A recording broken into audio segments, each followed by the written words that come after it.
The morning sun painted golden streaks across the grounds of the Royal Hospital Chelsea as Prince Harry adjusted his navy blazer one final time. Today was special, more special than any of the countless royal engagements he had attended over the years.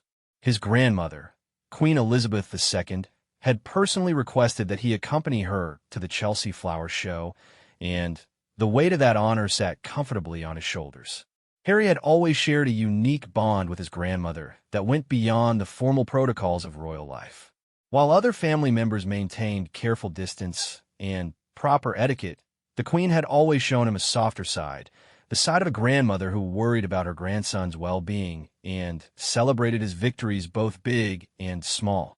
Today would be one of those rare occasions where duty and genuine affection merged seamlessly. The black Bentley pulled up to the entrance gates of the Chelsea Flower Show at precisely 10 minutes before the official opening time. Harry stepped out first, scanning the crowds that had already begun to gather despite the early hour. The familiar buzz of excitement filled the air as gardening enthusiasts, photographers, and media personnel prepared for the royal arrival that would mark the beginning of this year's prestigious horticultural event. Inside the car, the Queen sat with her characteristic poise, dressed in a vibrant emerald coat that seemed to complement the very essence of the flower show they were about to explore. Her pearl necklace caught the morning light, and her handbag rested perfectly positioned on her lap. At 96 years old, she still carried herself with the dignity and grace that had defined her 7 decades on the throne, but Harry could see the genuine enthusiasm in her eyes.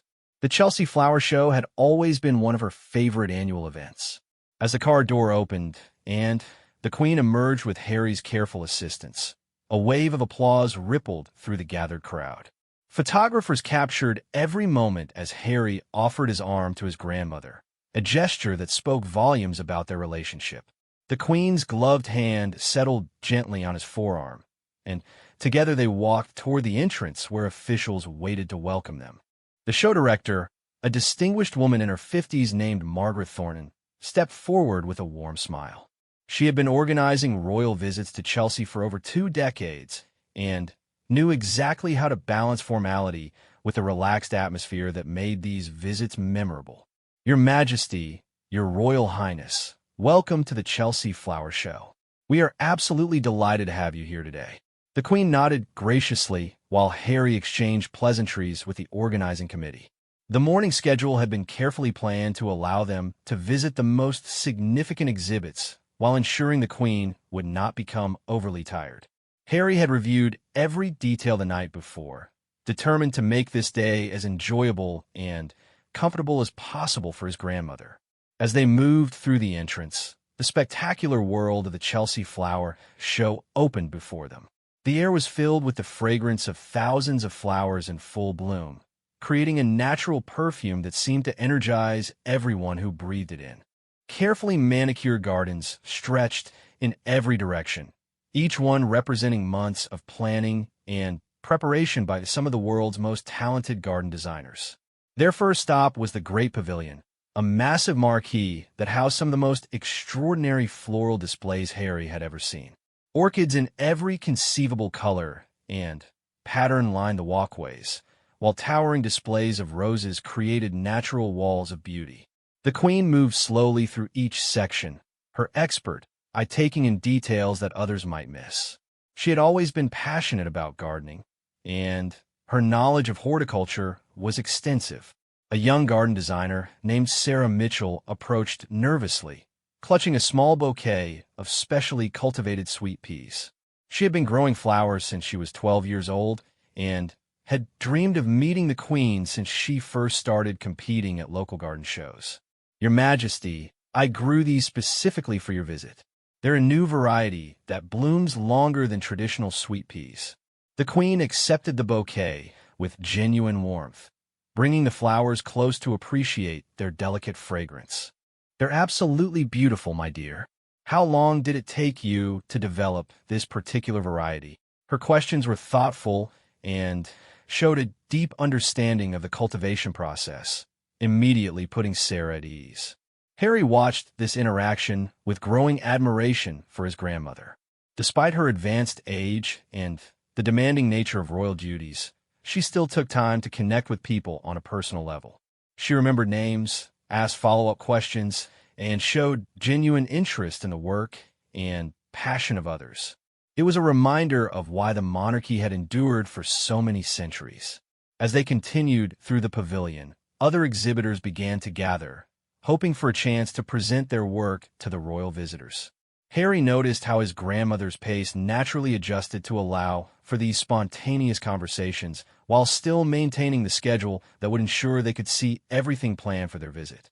The morning sun climbed higher, casting dappled shadows through the pavilion's translucent roof, and Harry felt a deep sense of contentment. This was exactly the kind of day his grandmother deserved, surrounded by beauty, meeting people who shared her passions, and enjoying a respite from the weightier responsibilities that typically filled her calendar. He was honored to be the one sharing this experience with her, and he was determined to make every moment count. Stepping out from the great pavilion into the bright midday sunshine, Harry guided his grandmother toward the outdoor show gardens that formed the heart of the Chelsea Flower Show. Each garden was a masterpiece in its own right, designed by internationally renowned landscape architects who had spent months perfecting every detail for this single week of display. The first garden they approached was titled a Modern Country Garden and featured a stunning combination of traditional English flowers with contemporary design elements.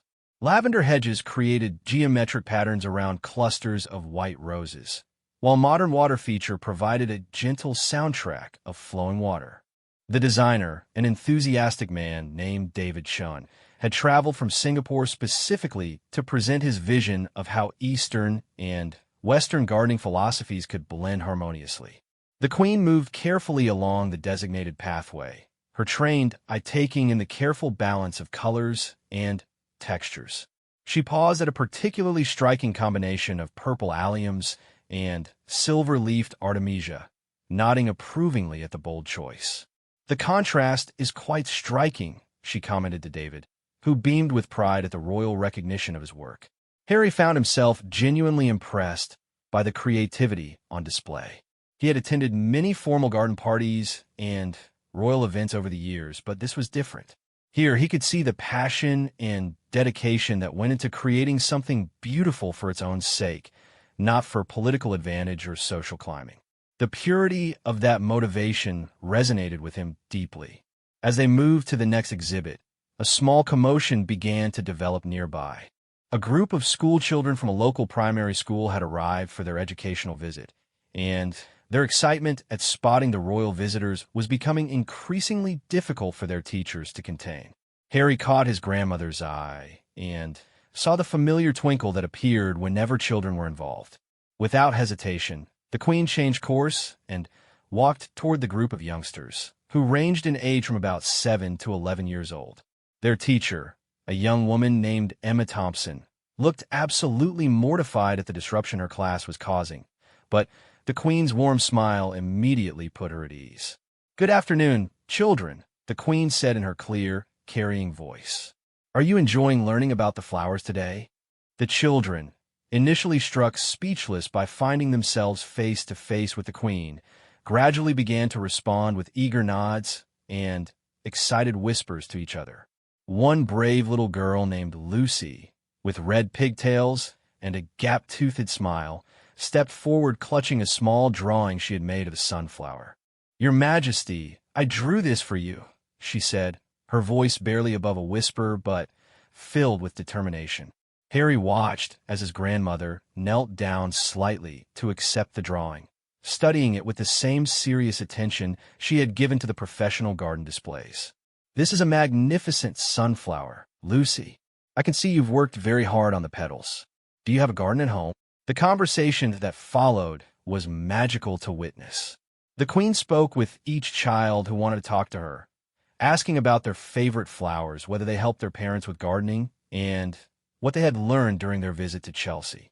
Harry stood back, serving as a gentle security presence while allowing his grandmother to shine in her element.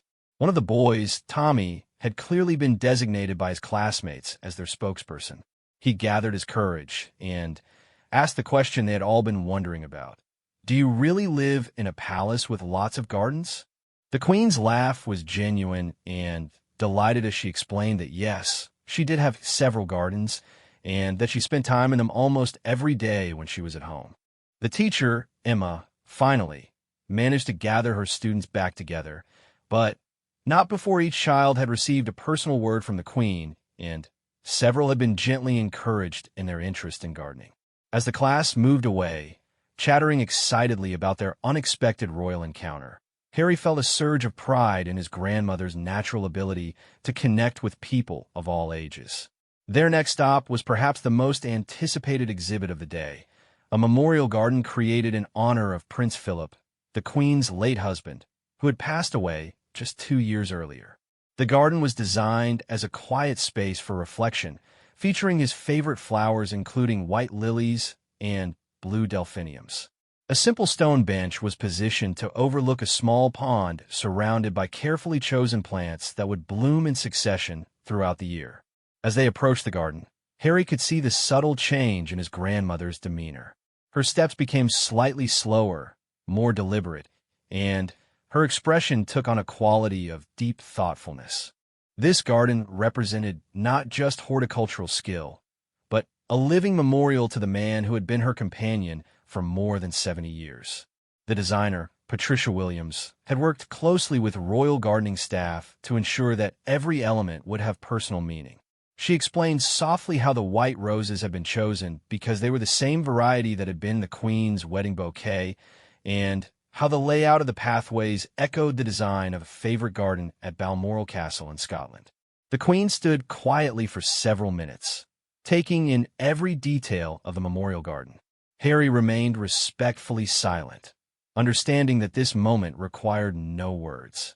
The gentle sound of water flowing over stones in the pond created a peaceful atmosphere that seemed to honor Prince Philip's memory while celebrating the beauty he had always encouraged his wife to pursue. When the Queen finally spoke, it was to ask detailed questions about the maintenance requirements for the various plants, showing her practical concern for how such a garden could be sustained over time. Patricia answered each question with careful attention, clearly honored to be trusted with creating something so personally meaningful. As they prepared to move on to the next exhibit, the Queen turned back for one final look at the memorial garden. Harry offered his arm again, and together they walked toward the area where the competition gardens awaited their royal inspection, both carrying with them the peaceful reflection that the memorial garden had provided. The afternoon sun was at its peak as Harry and the Queen approached the competition section of the Chelsea Flower Show, where the most prestigious awards would be announced later that evening.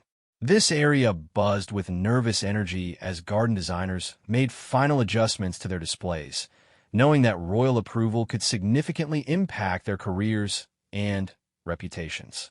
The first competition garden they visited was called Sanctuary of Healing and had been designed by Dr. Maria Santos, a landscape architect who specialized in therapeutic gardens for hospitals and care facilities. Her exhibit featured gentle slopes covered with soft grasses, raised beds at wheelchair height, and a variety of plants chosen specifically for their calming properties and pleasant textures. Dr. Santos explained her philosophy as they walked through the garden's accessible pathways. "Your Majesty, I believe gardens can be powerful tools for healing, both physical and emotional. Every plant here has been selected not just for beauty, but for its ability to engage the senses in positive ways." She guided them to a section filled with herbs like lavender, rosemary, and mint, encouraging the Queen to touch and smell the different varieties. The Queen's interest was immediately evident. She had always been aware of the therapeutic value of gardening, having used her own gardens as places of retreat during difficult periods of her reign. She asked detailed questions about how such gardens could be implemented in hospitals and whether there was research supporting the healing benefits of specific plants. Harry found himself drawn into the conversation as Dr. Santos mentioned her work with veterans suffering from post-traumatic stress.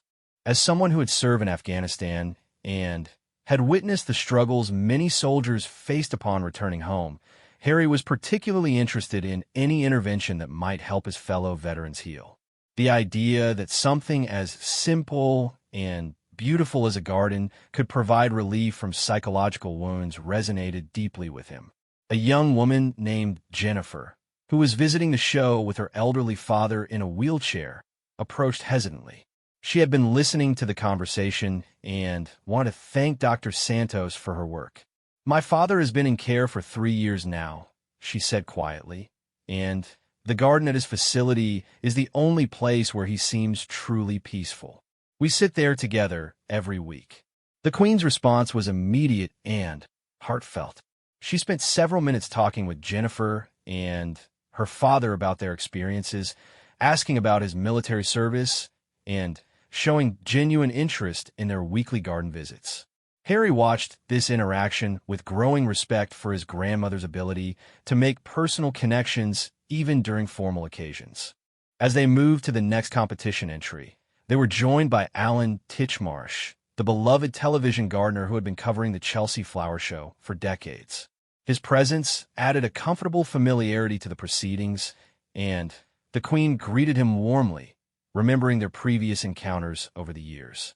"Your Majesty, I think you will particularly enjoy this next garden," Alan said with his characteristic enthusiasm. "It's been designed by a group of young people from inner London who have never had access to green spaces before this project began." He led them toward an exhibit that was notably different from the polished perfection of the other competition entries. The garden, titled Growing Hope, had been created by teenagers from a youth center in one of London's most challenging neighborhoods. Working with a professional designer named Michael Robinson, they had created a space that reflected their urban environment while celebrating the possibility of growth and renewal. Recycled materials formed planters and pathways, while vibrant vegetables and flowers created patches of color throughout the space. 3 of the young designers were present to explain their work. Aaliyah, age 16, who had discovered a passion for growing herbs. Marcus, 17, who had designed the water recycling system. And Sophia, 15, who had painted the murals that decorated the garden's walls. Aaliyah stepped forward nervously as the Queen approached. "Your Majesty, we wanted to show that beautiful things can grow anywhere, even in places where people don't expect them to." Her voice grew stronger as she began explaining how the project had changed her perspective on her neighborhood and her future possibilities. The Queen listened intently as each young person described their contribution to the garden.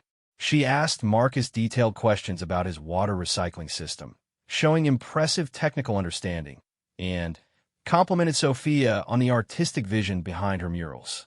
Harry could see how the royal attention was building confidence in all 3 teenagers. When Marcus mentioned that he was hoping to study environmental engineering at university, the Queen's response was immediate. "That's exactly the kind of innovative thinking we need for the future. Have you looked into the Prince's trust programs?" She glanced meaningfully at Harry, who stepped forward to exchange contact information with the young man, promising to help him explore educational opportunities. The impact of this garden went far beyond horticulture, and everyone present seemed to understand that they were witnessing something special. The Queen asked Michael Robinson about the challenges of working with young people who had no previous gardening experience, and his answers revealed the transformative power of giving children the opportunity to create something beautiful. As they prepared to move on, Sophia shyly presented the Queen with a small potted herb plant that she had grown herself. "It's basil, Your Majesty. My grandmother says it brings good luck to new gardens." The Queen accepted the gift with obvious pleasure, promising that it would find a place of honor in her own garden. The interaction with the young gardeners had energized both Harry and his grandmother. As they walked toward the next exhibit, the Queen commented quietly to her grandson, "These young people remind me why this work matters so much. Gardens aren't just about plants, are they? They're about hope and possibility and giving people the chance to create something beautiful with their own hands." Harry nodded in agreement, thinking about how this simple truth applied to so many aspects of royal duty and public service. The Chelsea Flower Show was revealing itself to be much more than a display of horticultural excellence. It was a celebration of human creativity and the fundamental need for beauty and growth in everyone's life. The competition gardens continued to stretch before them, each one representing months of planning and preparation, and each one telling its own story about the power of gardens to heal, inspire, and bring people together. As the afternoon progressed, Harry noticed that his grandmother's energy remained remarkably strong despite the extensive walking and numerous conversations.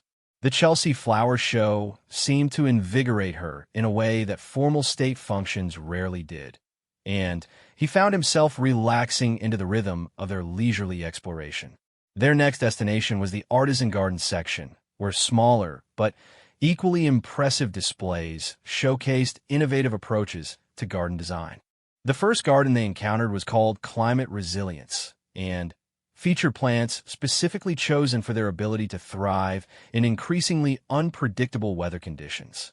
The designer, Dr. Emma Richardson, had created a stunning display that managed to be both beautiful and educational. Dr. Richardson explained how traditional English gardens would need to adapt to changing rainfall patterns and rising temperatures. She showed them drought-resistant varieties of familiar flowers and demonstrated water-saving irrigation systems hidden cleverly beneath decorative stone paths. The Queen's questions revealed her deep understanding of the challenges facing gardeners across the country. At Sandringham, we've noticed changes in when certain plants bloom, the Queen observed thoughtfully. Some of our traditional spring flowers are appearing weeks earlier than they did when I was young. How do you recommend adjusting planting schedules? Her question sparked a detailed discussion about adaptation strategies that would work for both amateur gardeners and large estate management. Harry found himself thinking about the broader implications of what they were discussing. Climate change wasn't just an abstract policy issue.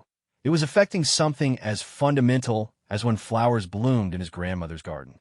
The conversation helped him understand how environmental changes touched every aspect of life, including the traditions and rituals that provided stability and continuity. As they moved through the artisan gardens, they encountered increasingly creative interpretations of what a garden could be. One designer had created a vertical garden using recycled plastic bottles, demonstrating how urban dwellers with no ground space could still grow plants. Another had designed a sensory journey specifically for people with visual impairments, using plants with distinctive textures, scents, and sounds. The Queen paused for an extended time at a garden designed for people living with dementia. The designer, a woman named Ruth Patterson, whose mother had suffered from the condition, had created a space filled with plants and flowers that would trigger positive memories from different decades. Victorian roses, wartime vegetables, and flowers popular in the 1950s were arranged to create a timeline of horticultural history.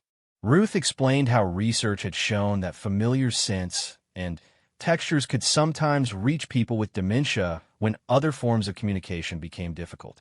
My mother couldn't remember my name in her final years, but she could still tell me the proper way to prune roses, Ruth said softly. Gardens hold memories in ways that nothing else can. The Queen's response was deeply personal. I've seen that myself with elderly relatives. There's something about gardens that seems to connect us to our most fundamental memories of home and family. She asked detailed questions about which specific plants had proven most effective in memory care environments and whether there were plans to implement similar gardens in care facilities. A gentle commotion nearby indicated that the media had discovered their location, and photographers were positioning themselves for pictures of the royal visit.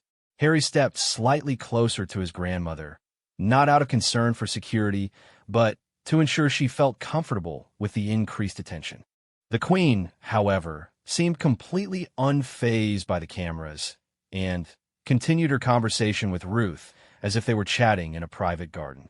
This ability to remain focused on the person in front of her, regardless of external distractions, was one of the qualities Harry most admired about his grandmother. In an age of constant media attention and social media pressure, her capacity for genuine human connection remained unchanged from earlier decades of her reign. Their final stop in the artisan section was a garden that had particular personal significance. Designed by Captain James Mitchell, a former Army officer who had lost his leg in Afghanistan, the garden was called Adaptation and Growth. It demonstrated how gardening techniques could be modified to accommodate various physical limitations while still achieving beautiful results. Harry felt an immediate connection to James, recognizing the struggle many veterans faced in finding purpose and peace after their military service ended. James explained how gardening had become crucial to his recovery, providing both physical therapy for his remaining leg and psychological healing through the process of nurturing growing things. The garden featured raised beds at various heights, tool modifications for one-handed use, and pathways designed for wheelchair accessibility. But more than the practical adaptations, it celebrated the determination to continue creating beauty despite significant challenges. The Queen listened intently as James described his journey from injury through rehabilitation to becoming a professional garden designer. The thing about plants, James explained, is that they don't care about your limitations. They respond to care and attention regardless of how that care is provided. There's something very democratic about gardening that I find deeply healing. The Queen's questions revealed her genuine interest in how such principles might be applied more broadly to help other veterans and disabled individuals find pathways to meaningful activity. She asked about training programs, funding sources, and whether there were plans to establish therapeutic gardening programs at military hospitals. As their conversation concluded, James presented Harry with a small cutting from a particularly hardy rose variety, explaining that it had been developed specifically to thrive in challenging conditions. "It's called the Resilience Rose," he said with a smile. "It seems appropriate given your own military background and the work you're doing with veterans." Harry accepted the cutting gratefully, thinking about where he might plant it and how it would serve as a reminder of this day and the inspiring people they had met. The simple gesture encapsulated everything meaningful about their visit: the personal connections, the shared experiences, and the way gardens could serve as bridges between different people and different worlds. As they prepared to leave the artisan section, the Queen paused to look back at the diverse collection of gardens they had just experienced. Each one represented someone's vision of how plants and design could solve problems, heal wounds, or simply bring joy to daily life. The creativity and innovation on display had clearly impressed her, and Harry could see that she was already thinking about how some of these ideas might be implemented in the royal gardens or supported through royal patronage. As the golden hour approached and their official tour neared its conclusion, Harry and the Queen made their way to the final section of the Chelsea Flower Show. The marketplace and specialty exhibits where nurseries and garden suppliers displayed their finest specimens and latest innovations. The atmosphere here was different from the competition gardens, more relaxed and commercial, but no less passionate about the world of horticulture. The Queen had always enjoyed this part of the show, where she could see new varieties of plants that might find homes in the royal gardens. Over the years, many of her favorite additions to the gardens at Windsor, Balmoral, and Sandringham had originated from discoveries made during these final marketplace visits at Chelsea. Their first stop was at the stand of Pemberton Roses, a family business that had been breeding roses for over a century. The current proprietor, Sarah Pemberton, was the fourth generation of her family to work with roses, and her enthusiasm for her craft was immediately evident. She had developed several new varieties specifically for the challenging British climate, focusing on disease resistance and extended blooming periods. The Queen examined the roses with the experienced eye of someone who had been tending gardens for over 7 decades. She asked detailed questions about pruning schedules, soil requirements, and winter protection, showing a practical knowledge that impressed even the expert breeder. Sarah presented her with a specially cultivated white rose that she had named Diamond Jubilee in honor of the Queen's remarkable 70 years on the throne. "This variety is particularly hardy," Sarah explained, "and it will bloom from June through October with proper care. I thought it should be as enduring as Your Majesty's service to the country." The Queen accepted the rose with obvious pleasure, immediately beginning to plan where it might be planted at Windsor Castle. Harry watched this exchange with growing appreciation for his grandmother's genuine expertise in gardening. This wasn't merely polite interest or royal obligation. She truly understood plants and gardening in ways that came from decades of hands-on experience. It reminded him that beyond all the ceremony and constitutional duties, she was fundamentally a person who found joy in simple, beautiful things. As they moved through the marketplace, word of their presence spread, and exhibitors began gathering in the hope of presenting their work to the royal visitors. The Queen graciously acknowledged each person who approached, but Harry could see that she was becoming slightly tired after several hours of constant walking and conversation. At a display of rare orchids, they encountered Dr. Chun Wei, a botanist who had traveled from Singapore specifically to present a new hybrid orchid that he had developed over 8 years of careful breeding. The flower was extraordinary, deep purple petals with intricate patterns of silver and gold that seemed to shimmer in the late afternoon light. Dr. Chin explained that he had named the orchid Royal Windsor and had hoped to present it to the Queen during her visit. The development process had required precise control of temperature, humidity, and light conditions, and only 12 plants had successfully bloomed with the desired characteristics. He offered one of these precious specimens as a gift to be grown in the royal conservatories. The Queen's acceptance of this gift was particularly gracious because she understood the years of work and expertise that had gone into its creation. She asked detailed questions about the orchid's care requirements and whether similar hybrids might be possible with different color combinations.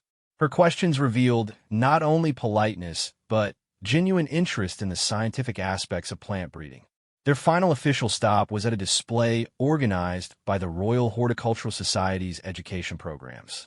Young people from schools across the country had contributed to a collaborative garden that demonstrated different growing techniques and celebrated the diversity of modern British gardening.